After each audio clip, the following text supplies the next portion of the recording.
Listening to the wire. We're halfway through the season. Crazy. Goes by so fast. The fantasy football season is halfway. Then theoretically you're in playoffs. So we'll see how it actually ends up. Some people don't play until 18. So at this point, who knows? Hopefully your team isn't either, because that sucks. Yeah.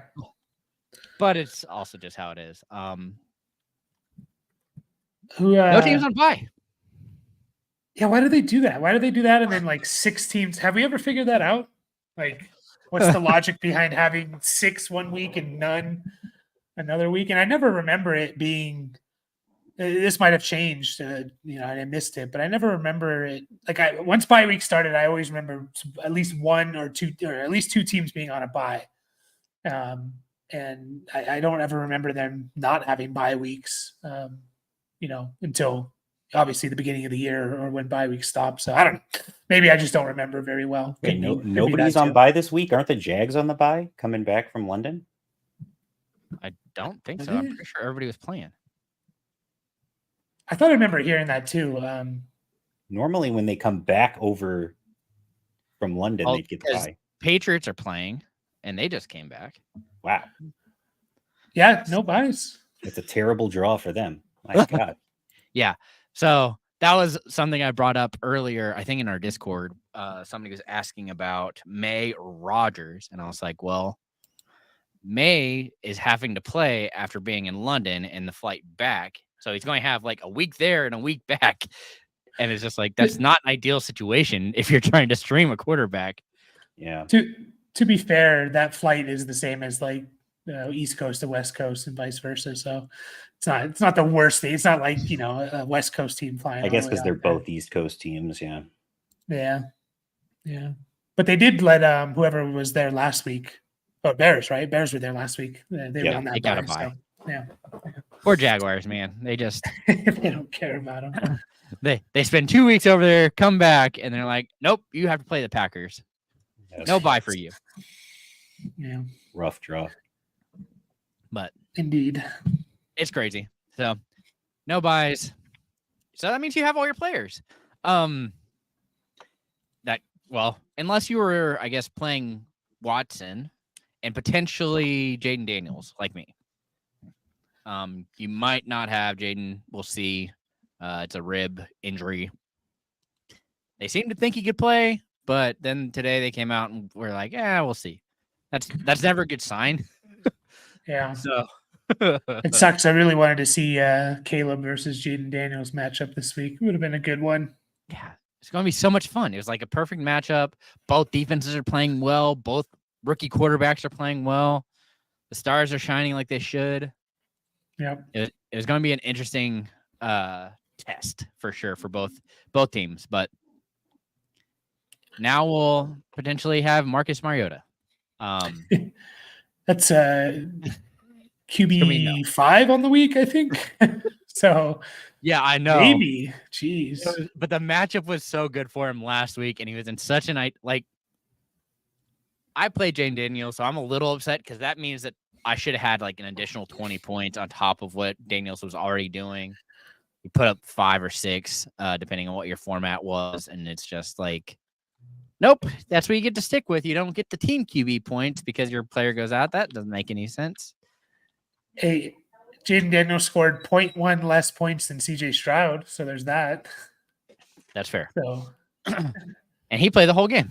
Yeah, that was horrendous.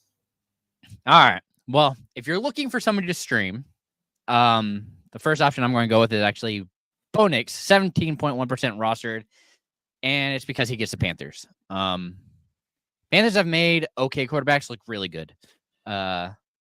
The issue is really based on the scheme. If you are a running team, your quarterback is not going to get over 15 points. If your quarterback wants to throw, your quarterback is going to be top 12 easy. Like we are seeing currently with Marcus Mariota. He's QB5 right now and played, a game where he wasn't expecting to play and just was able to cruise. They were already up. They put up 40 points in It was just silly. So Yeah. Onyx gets to play him and just had some great couple weeks. Week 5, 23.1 fantasy points. Week 6, 21.7, and this past week, 14.1. So he can get somewhere in between there. You're likely looking at a top 12 QB. Yeah, he's on pace for over 600 rushing yards, so he's going to have that safety value, that's going to give him a nice floor each week, I think. So, yeah. There's definitely potential upside. And if, Surtain remains out, that's also they will have to throw. Not that it's a whole lot because it's the Panthers, but still. Mm-hmm. And the other guy, Russell Wilson, who is now the Steelers quarterback for the foreseeable future, played his first game against the Jets and actually looked serviceable. He's currently the quarterback 1 in fantasy. And he gets to play the Giants this week. You meant this, points per game. He's QB1. So even worse. Yeah. Better than Lamar. Currently 24.9 fantasy points. That's what he put up this week. So enjoy that.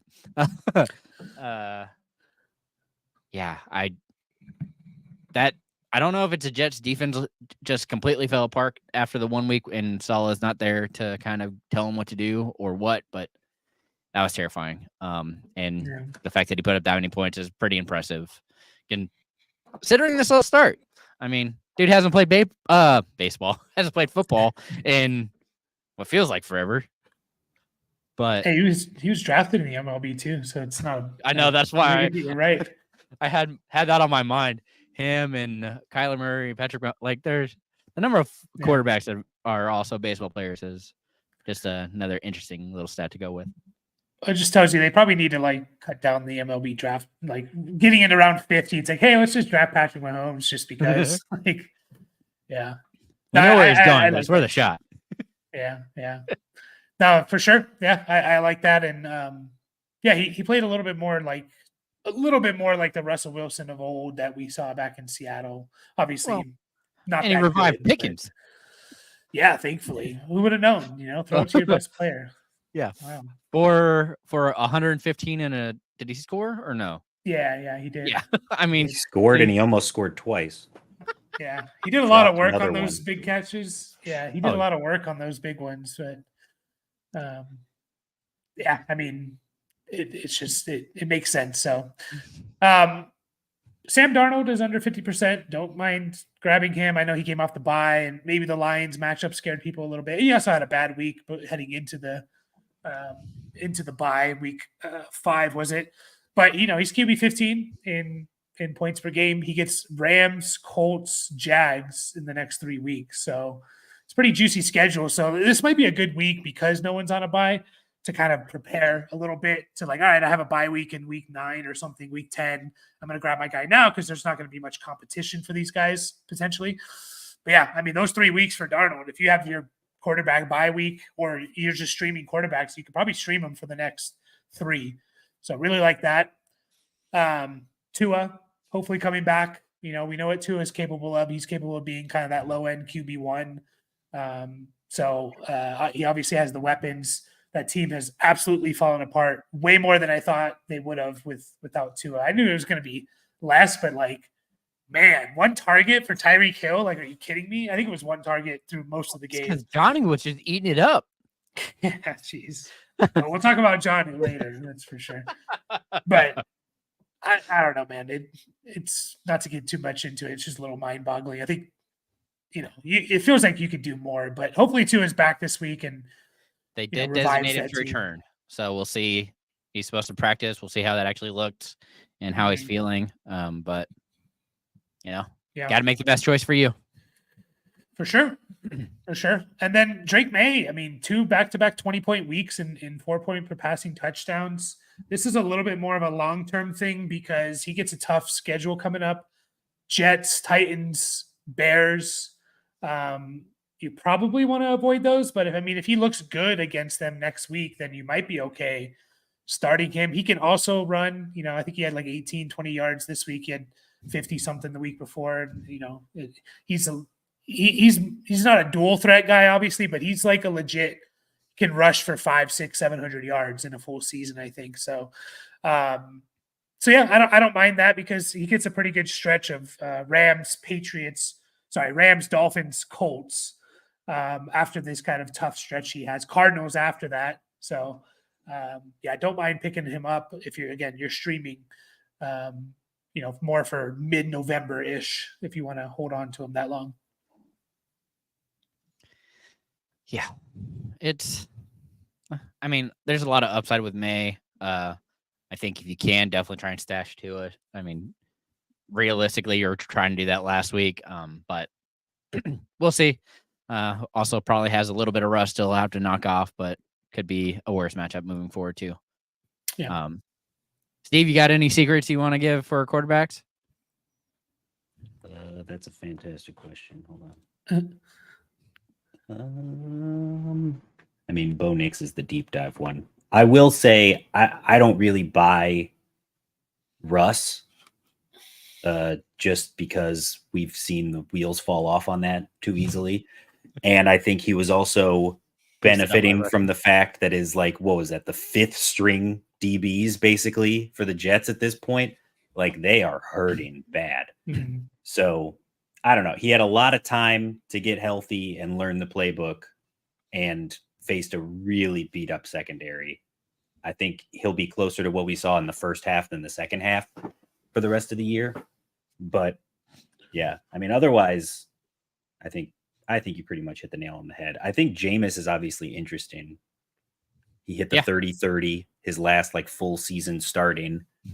And you would assume he'd have to be they love him on that team. You would think that he would have the inside track to take over with Deshaun going down, and they've got, some weapons for him still. It's not like he's got a completely bare cabinet there. So I don't know. It's kind of a bare cabinet.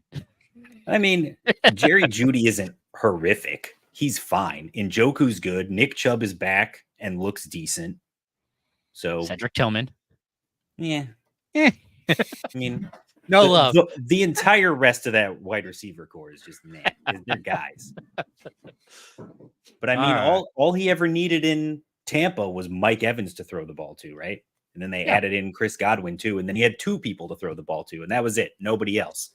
So really, as long as you've got 2 guys, he's living the best life. Yeah, so we're talking about Cedric Tillman and Njoku. That's and I think we can all agree that the Browns are just constantly going to be chasing points too. So whoever is that QB has to have fantasy upside. That's probably fair. So hoping that Chubb gets a revival because the split was weird. Yeah. I didn't like it. Well, he also hadn't played in over a year. So they're easing him in. I get that. You don't want to immediately give him the full brunt of the workload. It's going to take 2 or 3 weeks for him to get back to where he was. But I think it's a good sign, at least, that he was still dominating people the way that he does. He's a freak of nature. We've seen that. Yeah. All right. Well, we started talking about Nick Chubb. So moving to running back. And again, because he plays tonight, very shortly, bolt up. Kamani Vidal, 15.3% rostered. Talked about it last week. Gus Edwards being put on IR.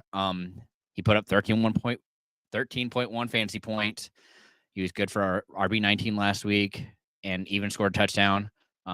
Really liked what he could do in the passing game and just looks explosive. If you have somebody you can drop and pick him up tonight as a potential stash, probably worth it. If you're trying to think of who is potentially going to be in trouble this week, but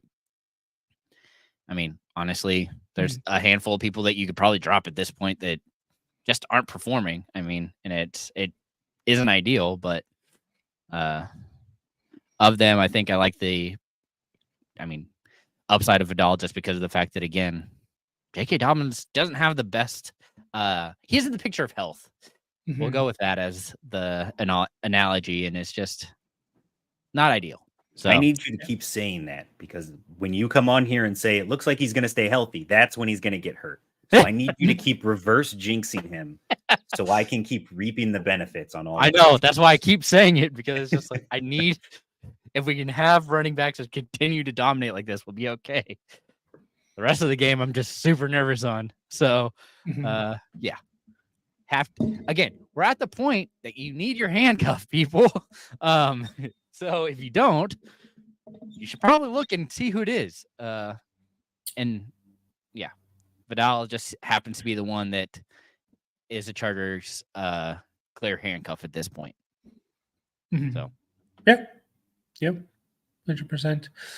Tyrone Tracy still under 50%. I know he had a bad game, so that might actually even go down. I don't know, but his usage was there. Now, was that because they were easing Singletary back in because he missed the time with it was a groin injury? It's possible, but if not, then you have a bad offense, obviously. But what you have is kind of a starting running back. He had 39 snaps to solo snaps to Singletary's 12. Tracy was the early downs guy, the short yardage guy, the 2-minute drill guy, and they basically split. There was like a 3-way split with the third downs with Eric Gray and Singletary. So he kind of dominated all the snaps you want to see. Again, could be because they're easing Singletary back in, but it could be they're just Also, moving to Tracy.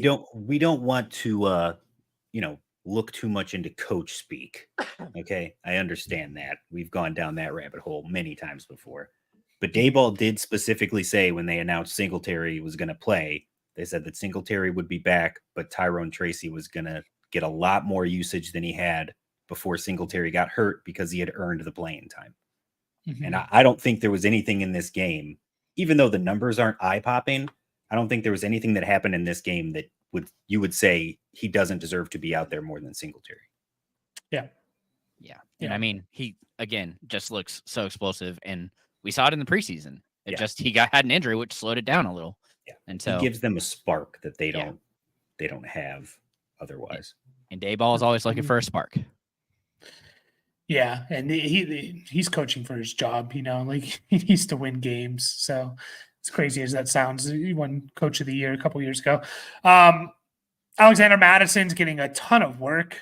It's not nice to look at, I guess. I mean, yeah, I think he had almost 100 rushing yards yesterday, but he had 23 carries. It's not going to be efficient. It's not going to be pretty, but anyone that's getting even the last couple of weeks, 15 carries and 2 catches, 14 carries, 5 catches, like that's very useful, and Zamir White, maybe they start bringing him back from, coming back from the injury a little bit more, but I also just think they might like Madison more, and it's Madison's backfield kind of, and Zamir White's going to spell him a little bit. Like even when Zamir White was kind of out there in the early downs, like Madison was still getting 3-4 catches, which, you get 3-4 catches and 6, 7, 8 carries. Like you can be started in PPR leagues, like during those bad bye weeks or heavy bye weeks. So not exciting, but again, it's volume. Sean Tucker, if you want to pick him up tonight, it seems to be a 3-headed monster, but if one of those guys get hurt, you could probably start the other 2, that are healthy. Maybe it's just a fluke. I don't know, but some people again think maybe he's just the best running back on that team. We'll see how all that works out. Is Rachaad White playing? Yes, he is.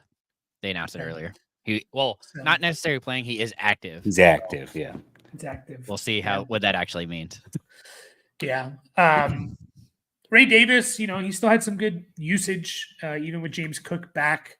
Again, you're talking about like we're finishing up week 7. So if you are 5-2, 6-1, 7-0, you probably are starting to look at those handcuffing your roster, your guys, and maybe you want to wait till after your bye weeks and stuff. But Ray Davis is one of those. Kendre Miller, Jalen Wright, Trey Benson, these are all kind of guys that you could potentially handcuff. Kendre Miller, first game back, had surprisingly a little bit more usage than I thought. I don't know if that was just how the game was going or not, but it probably was. But they put him out there, and yeah, I mean, I've even heard rumors like, what if they trade Alvin Kamara? I don't know if that's going to happen or not, but what if they do? Who knows? We don't know how this trade deadline's gonna go this year. That was something that went around on Twitter too, and got some people in trouble. And so he says that didn't request a trade. And again, I'm not going to speculate, but I also thought that he might have been, I think he's just dealing with a lot of injuries right now. So having Miller there to kind of help spell him. And well, Kendre Miller also outsnapped Jamal Williams. Yeah. Took over that number 2 spot for sure. I have mentioned it several times in our Discord that I am at this point just waiting for Alvin Kamara to pop. It's just a matter of time because the amount he is being used right now is it's the highest usage rate he's had in his entire career at what, 29? Yeah. So it's insane. He has never played a full season before. And the last time that he was used this aggressively, he missed 4 games with an MCL sprain. So for them to be using him as much as they are right now, they've got to spell him, get other guys worked in, or he's going to pop. And if he does, Kendre Miller all of a sudden becomes really attractive because he's going to get not the similar workload, obviously, but he'll get a large workload and split time with Williams. Agreed. Yeah. And so, like, it is covering season. We're going to continue to bring it up because if you don't know, you need to be looking at it if you're in a position to be making playoffs, because if your player goes down, you already have their handcuff. You're going to be set up. You don't have to worry about blowing fab. You don't have to worry about blowing position. You've already got that under control. And even if you are potentially having to trade for your handcuff, now it's the time to be doing that too.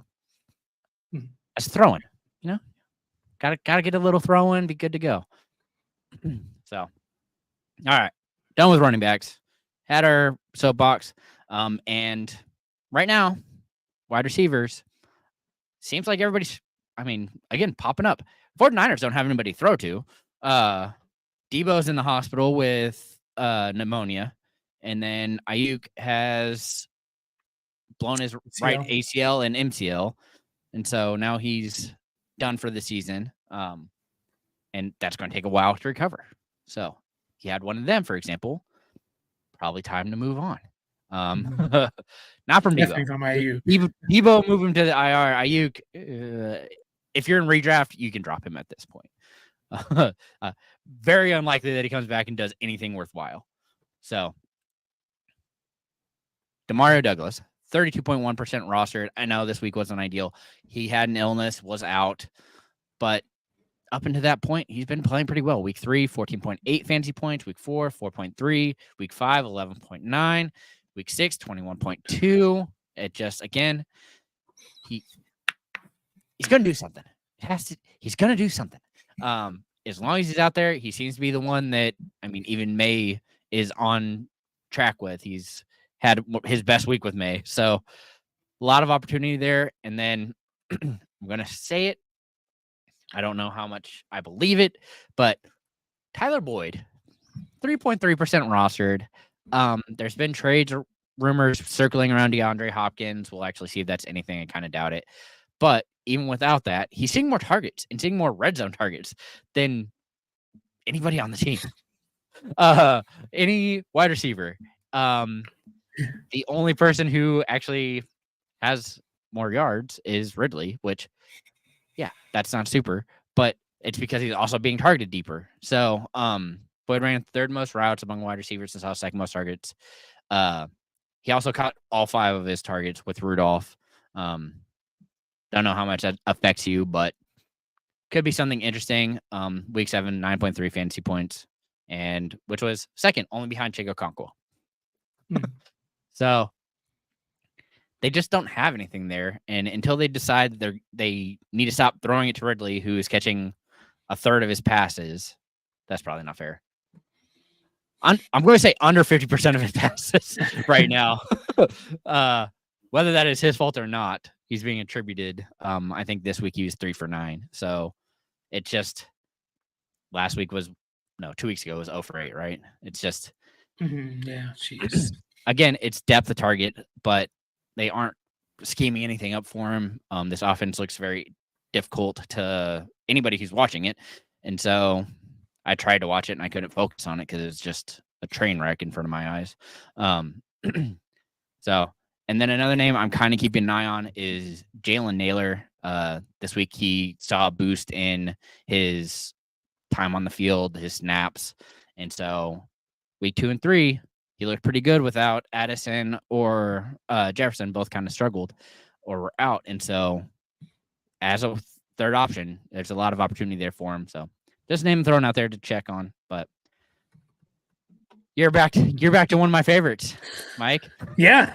I've been talking about him for like Forever. 3-4 weeks now. Yeah. Just like Romeo Doubs is just floating under that 40% all year. And I get it. Like, especially when Jordan Love got hurt, like no one was starting Doubs. Why are you holding on to him? But like I keep saying it, like he's the one that's running the most routes out of any Packers wide receiver on this team. That's not going to change. Like they got all their guys back healthy last week. Doubs was out there the most. Watson and Wicks kind of rotated a bit. Watson played a little bit more, but Wicks and Watson kind of shared that other outside wide receiver spot. Jaden Reed comes in and plays the slot on 3 wide receiver sets. Like that's literally how they run this offense. It's not going to change. So anyone who's out there 80% of the time running the most routes for a good offensive team is going to have good games. Now, it might be a little inconsistent and stuff, but we've had 2 back-to-back good games from Romeo Doubs. So, I don't mind starting him each and every week because he's on a good offense. He talked about exactly. He needs to be seeing more targets, and it's just like the past week they've finally done that, and I'm hoping that stays the same, but it's also driving a lot of people crazy because, like me, I thought he was going to be the best wide receiver for the Packers because he's always on the field. Well, yeah. First 5 weeks do nothing. Week 6 and 7, here we go. So yeah, it's going to be interesting to see, but definitely worth holding on to or checking to see if he's available because he's likely is. Yeah, and could be a good flex for you. Yeah, for sure. So you talked about the Ayuk injury. It's probably Juwan Jennings is the number 1 guy we want, right? I would assume. That's 100% where I was going, but I know he's hovering around the 50%. So yeah, he's right around there. Just I figured he wasn't on the list. Yeah. I think he's just under 50, or maybe he's gotten just over now. If you can add on Sleeper, he's 36% rostered. Okay. Well, that's a little surprising. This says ESPN says 46.5. So, yeah. He could be out there. That's definitely the one. People are going to throw around Ricky Pearsall, who's the rookie, who did play a decent amount of snaps.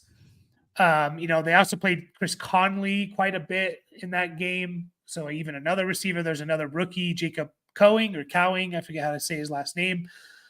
He's another rookie. I just don't know schematically who best fills Ayuk. It's going to be Jennings. Jennings is the more the deep threat guy.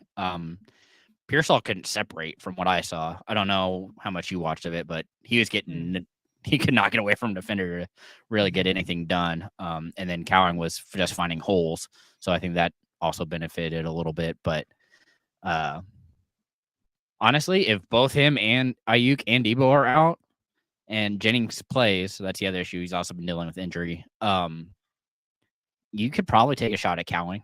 I would be willing to roll that out and see if he can't do something. If you're granted, everybody should be playing. So unless you have somebody who you just don't trust or you don't want to play because of a matchup, definitely somebody I'm interested in at least looking at too. But yeah, it's definitely first. Yeah, definitely for those deeper leagues. You mentioned him earlier. I mean, Cedric Tillman, and there. I don't know if anyone has like a historical reference of this, but like when backup quarterbacks come in and they hyper target the backup receiver because they practice and run the offense together. Like, is that really true? That's just something we say?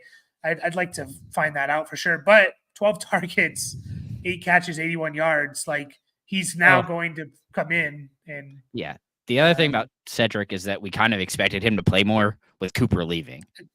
So that was kind of the role 100%. That he was meant to come in and fill in anyway. So now that he's there, a lot of people expected it to be Judy that would be the more targeted, but it was Tillman and I think actually Moore and then Judy based on I think was how the targets actually distributed. Joku was first. I shouldn't be a surprise to anybody because he's a freak, but and Watson's the only one who doesn't see him, I guess. Mhm. Yeah, and Tillman's like slightly intriguing just because like he's a 3rd-round pick and he got a little bit of hype coming into this year and actually hasn't done anything. So we'll see. Like you said with Jameis, the gunslinger, if he's hopefully the YOLO ball. guy. Yeah, maybe. Yeah, exactly. And then someone else is Troy Franklin, again, trying to predict trades a little bit. Cortland Sutton feels like a prime trade him candidate. Like, what are you just going to hold on to him? Like, they've been talking about, moving more towards the youth movement a little bit. Vele, Franklin, Mims, and, Estime, guys like that. So Franklin's been playing now with Josh Reynolds on the IR. It's been Sutton, Franklin, and Vele out there. I think he leads the team in targets over the last couple of weeks, which isn't really saying too much, but he's a rookie that I kind of liked. He fell a little bit in the draft. He's had a tough start to his year, dropped a big touchdown, stuff like that. But again, still has that rookie intrigue, and all it takes is a Sutton trade, and we're looking at, Franklin could be the wide receiver 1. And what's that going to mean? I don't know, but deeper leagues, I don't mind taking a shot. Yeah, for sure. I mean, you've mentioned that he is being targeted in. They again have talked about going younger.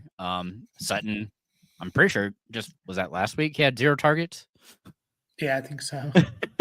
So like he was all happy game where he ran all the routes and for no reason wasn't involved in the game plan at all.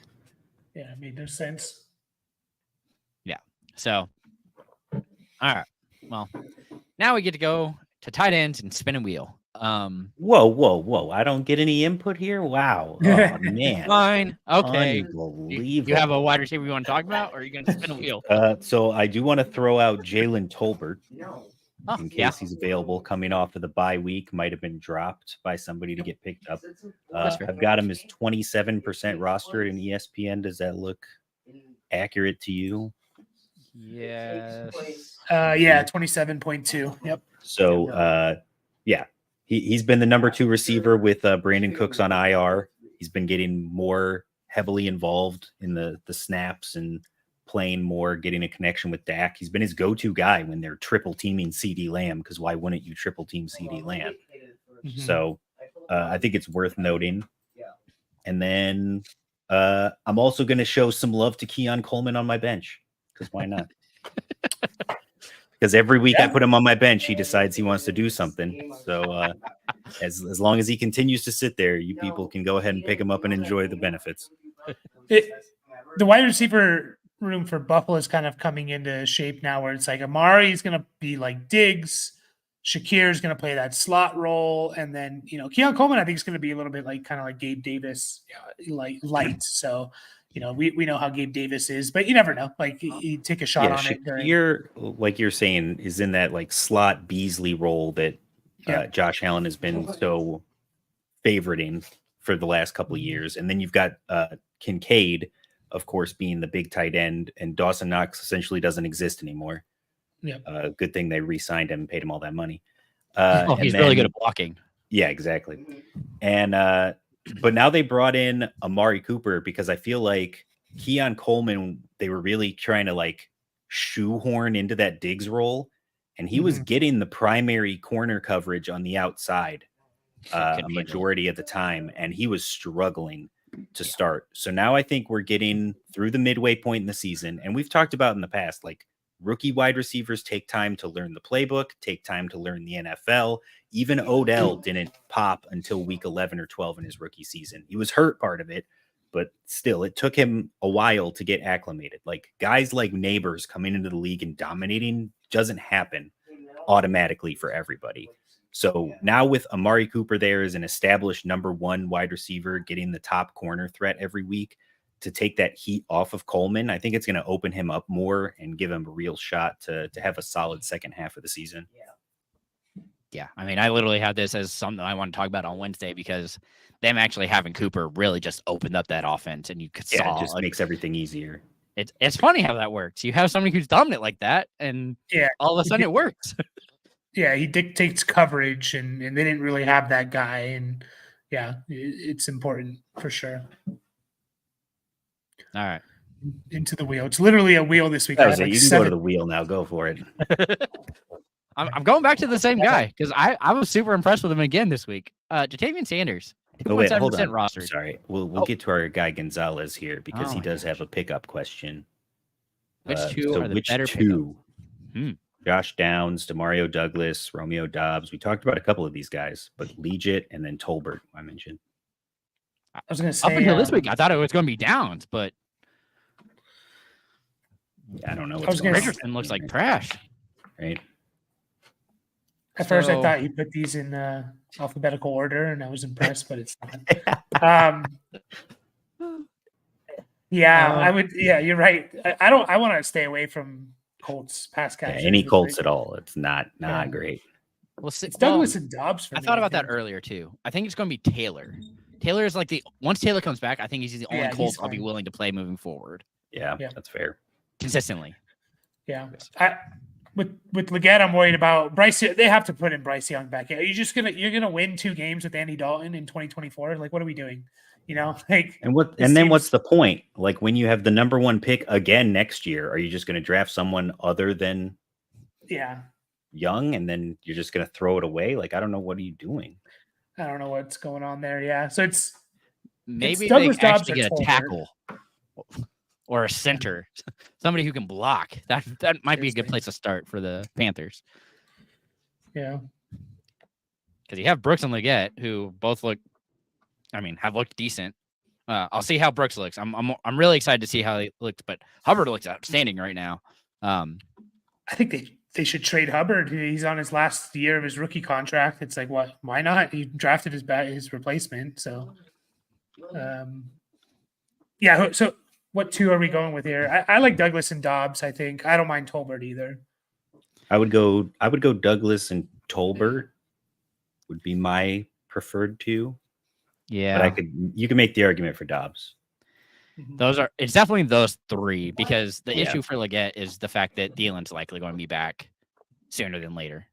The issue for Leggett is he's on the Panthers. That's the issue for Leggett.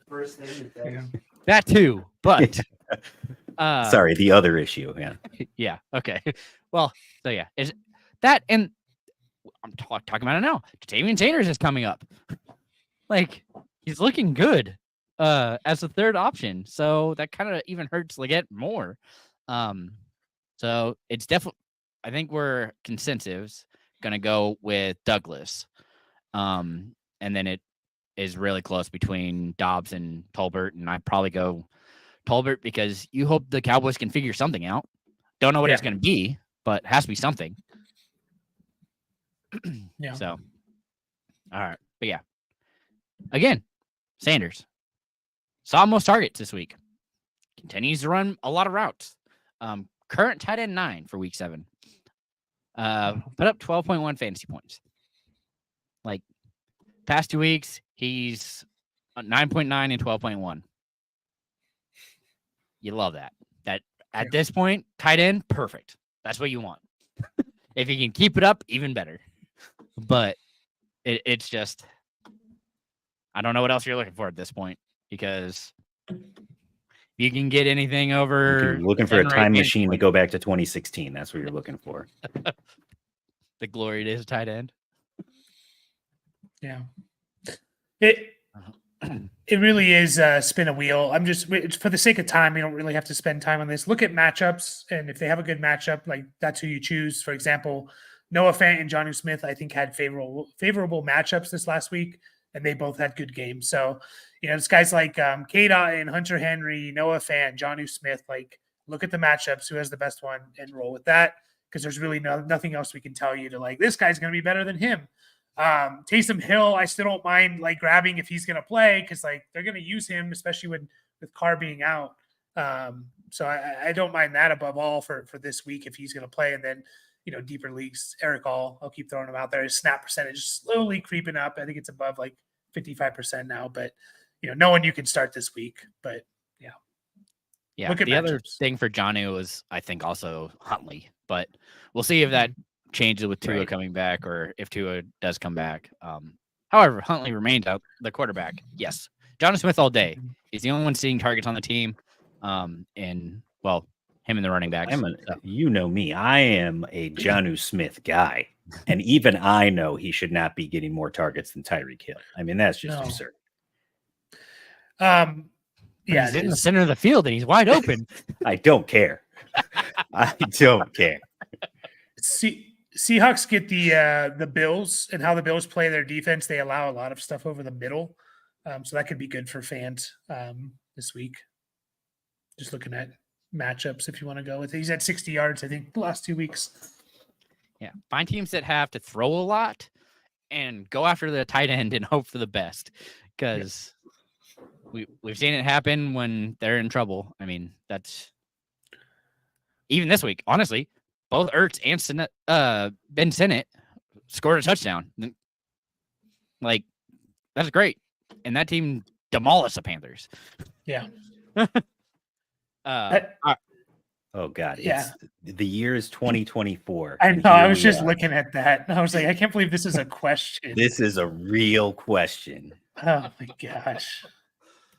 He's in QB2, Mahomes or Russ. My God, how the mighty have fallen. To be fair, it's not Mahomes' fault. They're winning not. games. I don't know, man. They're winning games. Why does he care? Exactly. Oh, I understand that, but They're the only like, undefeated team. this is strange, though. Like we never saw this with elite, potentially best quarterback. Like, we've never seen, like, basically an entire year now, going back to like mid last year. Like, he's put up like 1 20-point week. Like, Rush just did that this last week In his first game. In his first game, I mean, Mahomes. The absurdity of the NFL is that he has 6 passing touchdowns and 8 interceptions and is leading the MVP insane. voting. Like, what the hell are we doing? Yeah. Like, it's a QB league. Doesn't matter if you win. Doesn't matter. It's a QB league. They're the best team, and he's the quarterback of said best team. It's a quarterback award. It's just so disgusting. Which is stupid. There are other players that I think are much more deserving of being an MVP for your team when you're contributing. Granted, he runs the offense very well. They're winning. But like, I don't know how much you guys saw that run. Had he been any other quarterback, he would have been tackled the second he put that ball out there. That thing would have been smacked out of the way. But because everybody is so scared of getting a foul against them or in getting another 15 or 20 yards, like, they're scared to hit him. Yeah. Yeah, it's the answer is Mahomes, as disgusting as it is. It is. But like, I get why the question is posed, because like you said, they're 6-0. So why do they care? He's not putting up numbers. And in his 6 games, 16.1, 14.9, 17.4, 14, 14.4, 14.1. He has not scored below a 14, has not scored above a 17. He's been consistent, but consistently mediocre. Yeah. He's getting consistently outperformed by basically any other QB you want to put out there. In Superflex, you still have to play him as your QB2. Yeah. Yeah. I think the biggest knock against Russ is, I already said I don't buy it, but outside of that, I think it's that you have Justin Fields lurking in the shadows. Yeah, the same issue that we had with Fields. That's part of the reason we were scared of Fields. If it goes sideways at any point, they're going to put in Fields, even if they're on a win streak, as we just saw. Like, they're a 4-2 team playing really well, and they sat Justin Fields because they said it wasn't good enough. So what happens when they're 9-4 and Russ is struggling and turning the ball over, and they say, you know what, let's see what Fields can do. Let's get a spark. And all of a sudden Russ sits. Like, I just can't trust that he's actually going to keep the job the rest of the season. Yeah. So how much fab am I willing to spend on Wilson? Not much. Yeah, something, because it's a super I'd flex. love to have him as a third QB, but Mm-hmm. I'm not breaking the bank on it. Yeah, 10 to 15%. Yeah, I was gonna say 10. Yeah, you probably won't get him, So, but yeah, I don't mind that. I'm okay with that. Unless we don't know. Yeah, I've made it 7 weeks without needing Russell Wilson on my roster. I think I'm good. But yeah, going back to Mahomes, 1 20-point game since week 8 of last year. Yeah. So that's insane. Yep, that's where we are. And we're going into week 8, right? Yeah. So it's literally been a year of this. right. It's crazy. Okay, we got out of tight end. Defenses. Gonna wrap it up. Get out of here. Houston Texans, 40.5% rostered. Dealing with injuries, and yet they still current 9th best defense on the week. Week 6 put up 12 fantasy points. Week 7 put up 9 fantasy points. Currently the 13th best defense in fantasy. And we talked about how bad Anthony Richardson looks. Well, that's who the Texans get to play are the Colts. So that seems to be one of the other things I'm looking at. If you're playing the Panthers, the Colts, there's a handful of teams that you can look at it right now and play the defense, and you're probably going to be pretty happy with what your results are. So, yeah. Titans. Yeah. Whoever's playing the Titans is always a good one. Yeah, I think they have an actual good team this week. Oh, they have the Lions, so maybe not. Maybe they're out there. Yeah, there you go. Well, I don't know without Hutch. Still, I think they'll be fine. Yeah, put up enough points that there's definitely going to turnovers. Chargers, if they're out there, they play the Saints. So if they don't have Carr back, really like that matchup. Although I don't know if the Chargers are that widely available. We'll see tonight. They were still available. I'm pretty sure they were still like 42%. Defenses aren't held like other positions, thankfully. No. Yeah, that's true.